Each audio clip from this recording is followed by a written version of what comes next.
Steve Kerr, all-time great coach. Let's compare him to Kyle Shanahan, the other highly regarded coach in the Bay Area.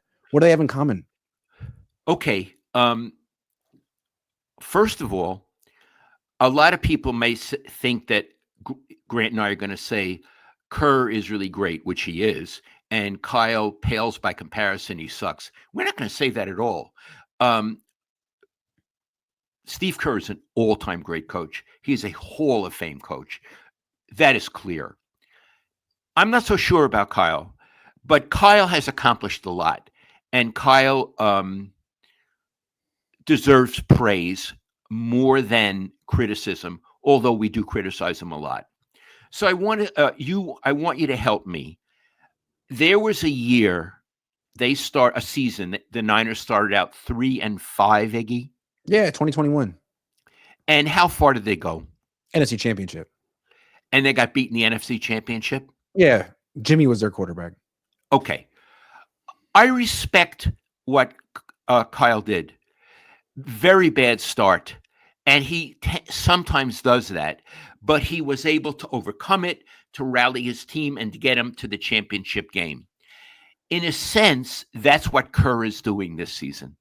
Horrible start, gets Jimmy Butler, and we'll do more about that in a minute, and makes it into a different team, and now is on the rise, and in its second round. So in that regard, I think they're similar. I'm counting this season, not the overall. In that regard, I respect both of them. Now, I think it would be good for Kerr to get past the second round. I don't think just getting through the first round is enough when you have those players and you're a coach of that stature still. And I think, by the way, they will get through the second round. In that regard, they're similar. Do you see any other ways that Kerr and Shanahan are similar? Yeah, it's like they don't always make the playoffs. Sometimes there's injuries and Steph Curry has missed time. But when they do make the playoffs, there's a seriousness about them, and they generally go very far in the playoffs. Now, one guy hasn't won the whole thing yet. We know that. But he also, I don't think he's ever lost in the first round of the playoffs. He's always made it at least to the NFC Championship game since he's been with the Niners when he's made it to the playoffs. And I think what we saw with Kerr in this last round, he was a big reason the Warriors made it out of the first round. He was the reason. Can we talk about that for a minute?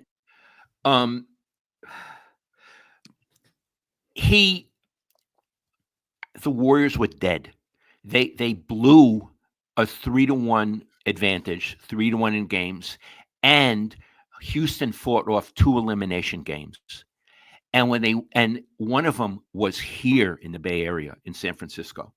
So they go back to Houston, and it really looked like the Warriors were old, tired, disheartened, and it was a good chance they would lose.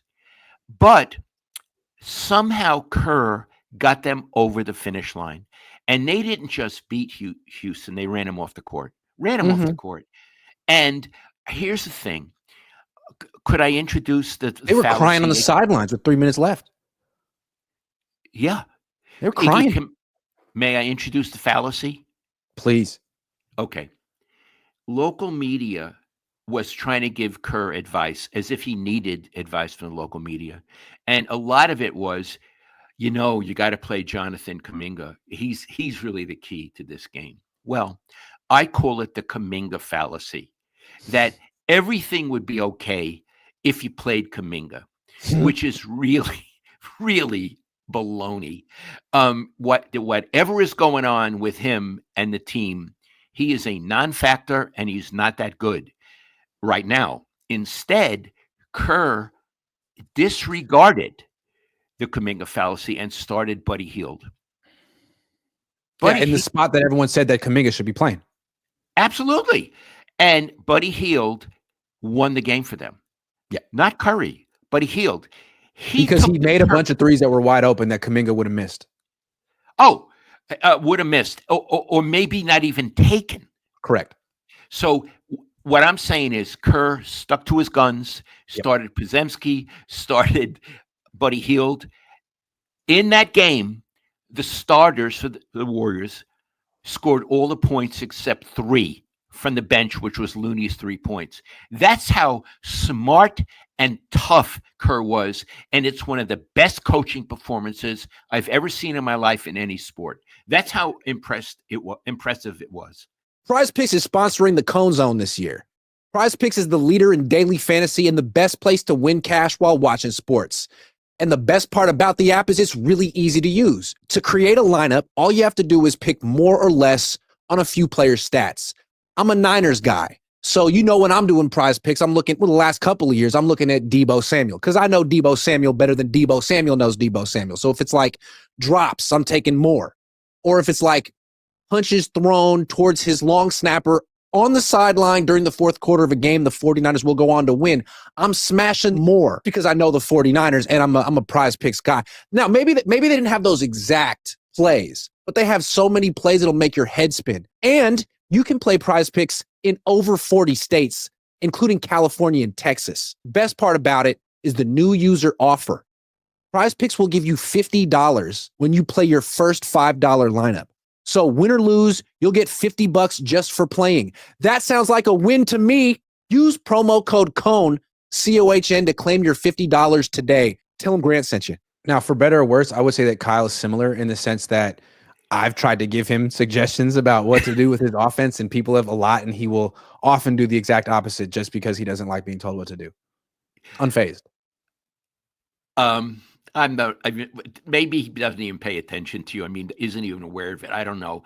But a difference between him and Kerr is that Kerr 4 times has been able to close the deal. And in this series, he was able to close the deal. Kyle has not been able to close the deal 3 times in the Super Bowl. And for me, that's casts a shadow over him. I feel that Kerr is a Hall of Fame coach. I couldn't go that far with Shanahan until he wins a Super Bowl, in spite of all the wonderful things he does. I want to compare Shanahan to a player in the NBA right now. Maybe this is a stretch. James Harden. Great player. Has put up some incredible statistics in the regular season. Has gone far in the playoffs. But in like the crisis moments, game 7s, he's played his worst consistently. And I think we've seen that from Kyle. Like, he's done some great things in the NFL, but in like the defining moments of his career, he's always found a way to perform his worst. And he's done it like 3 times now. And it's like at least 3 times. And it's strange. It makes you wonder, like, are you just not built for this moment? Yeah. I love that you say crisis moment because every game comes down to a crisis moment. It's one of the things we love about sports. And he doesn't seem to rise. Some people love the crisis moment. Stephen Curry loves the crisis moment. Even if he didn't score a point in the first half, he couldn't care less. He lives for the crisis moment. And some people shrink at the crisis moment. Yes. Me. I did. Now, I was never like a serious athlete, but as a kid, I hated the crisis moment, and I was putting it at 14 on the All-Star team. It was bases loaded, 2 outs.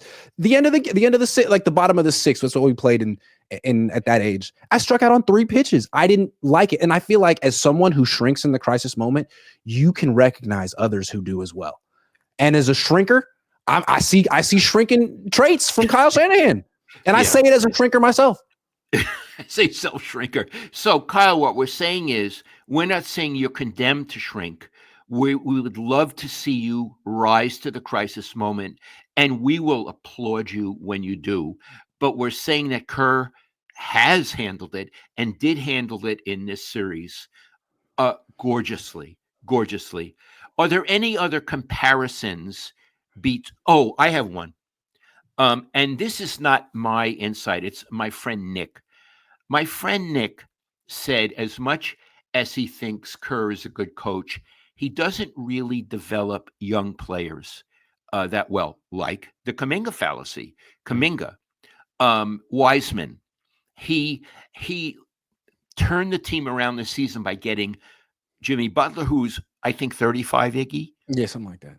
Yeah. So he didn't really develop young players. Moody didn't score in the last game, but he got Kevin Durant. he got Jimmy, Andre and he Iguodala. on right, Well, and they're very shrewd about Sean bringing these. Livingston. Yeah, a million of Oh, them. Yeah, Sean Livingston was so yeah, important to that team, yeah. and a real grown up. And I want to say, and if I'm wrong, please correct me. On offense, I'm not talking about defense on the Niners. Big things that Kyle and Lynch have done have been like bringing in McCaffrey, Mm-hmm. bringing Mm-hmm. in Trent Williams. Mm-hmm. Bringing in Jimmy Butler, bringing in Andrew Wiggins, bringing in Kevin Durant. Right. So there's a Yeah. comparison between those two coaches that they do better bringing in veterans than developing young players. If I'm wrong, please correct me. I agree. And then look at a coach like Udoka with the Rockets, who's not as good as Steve Kerr, but he's got a really young team and he's developed Amen Thompson. I mean, how come Kerr couldn't develop Kuminga into the type of player that Amen Thompson is? Maybe Udoka couldn't have done anything with Kuminga either, but it seems like they're similar athletes. Yeah. And I want to come back, though, to Kyle. He's developed, I want to be very careful here. He's developed Brock Purdy to a certain point. Now, I don't know if he's developed him. Again, I'm not at the workouts. I saw Bill Walsh working out with Joe Montana and Steve Young and actually throwing passes Mm-hmm. to show them where their feet should be and all that. I don't know that Kyle does that with his quarterbacks. My guess is he doesn't, that the quarterback's coach does. So even with Purdy, although he's been developed, I'm using a passive verb, even though he has been developed, I think he's falling back. I think he's regressing. Iggy, is that at least a fair opinion to have? Make this your best season yet with nutritious 2-minute meals from Factor. Eating well has never been this easy. Just heat up and enjoy, giving you more time to do what you want. Get outside instead of prepping and cooking indoors. Factor meals arrive fresh and ready to eat, perfect for any active lifestyle. With 45 weekly menu options, you can pick gourmet meals that fit your goals. Choose from Calorie Smart, Protein Plus, Keto, and more. Factor powers your day with satisfying breakfasts, on-the-go lunches, premium dinners, and guilt-free snacks and desserts. It's easy to savor more this spring. Factor meals factor in the flavor with none of the fuss. Get started at factormeals.com/cone50off and use code cone50off to get 50% off plus free shipping on your first box. That's cone50off at factormeals.com/cone50off for 50% off plus free shipping. I think the reason that Purdy was so successful is that he was so developed when he came to the 49ers. He had so much experience in college. And I think like the comparison here is Kuminga and James Wiseman, two guys who didn't have a lot of experience when they got to the Warriors. And these were big projects that a great coach like Steve Kerr should be able to handle. But he doesn't seem to be that kind of a coach. Same thing with Kyle and Trey Lance. I mean, maybe Trey Lance was hopeless, but it seemed like there were some traits there and like the right coach could do something with him. And it seemed like Kyle wasn't really even interested to undertake the project to begin with. And we know that Jim Harbaugh has taken Trey Lance. Right. Jim, a former quarterback. So he may see something there and he may not be a lost cause. And I understand your point. Kyle has many wonderful qualities, but developing Trey Lance, if he were capable of being developed, was not something that Kyle could do. Right. Maybe there's some team around the NBA that's looking at the Warriors and Kuminga thinking, hey, Kuminga is going to be a free agent next year and the Warriors don't know what they're doing and they've ruined his value and we could sign him and develop him the way they never even tried to, kind of like what Harbaugh is trying to do with Lance. Not that I care. I mean, it's not really the Warriors' problem, but it is interesting. Like you bring in a project like this for the wrong coach. Yeah. And so one of the comparisons between Kerr and Shanahan is they seem to be much more bring me in a veteran than I'm going to develop from the ground up, players from the ground up. And we're talking offense. For any other comparisons between Kerr, and well, I have another comparison, and it's going to sound like I'm putting down Shanahan, but it's not intended. It's merely a description, not a judgment. Kerr is really, really brilliant with the media. He is humorous, quick-witted. Um, he laughs a lot, and he is the perfect representative of what you want. He's the CEO. Of what you want that franchise to exude, to look like. Kyle is more, I'm going to use the word withdrawn, introverted. He means well, but he rarely has any humor. I think humor would be helpful. He rarely smiles, giggles. He represents the team in a very somber way. And I think he should maybe watch a press conference that Kerr has and see the aura that he brings to that team and from that team. And I think Kyle could benefit from it.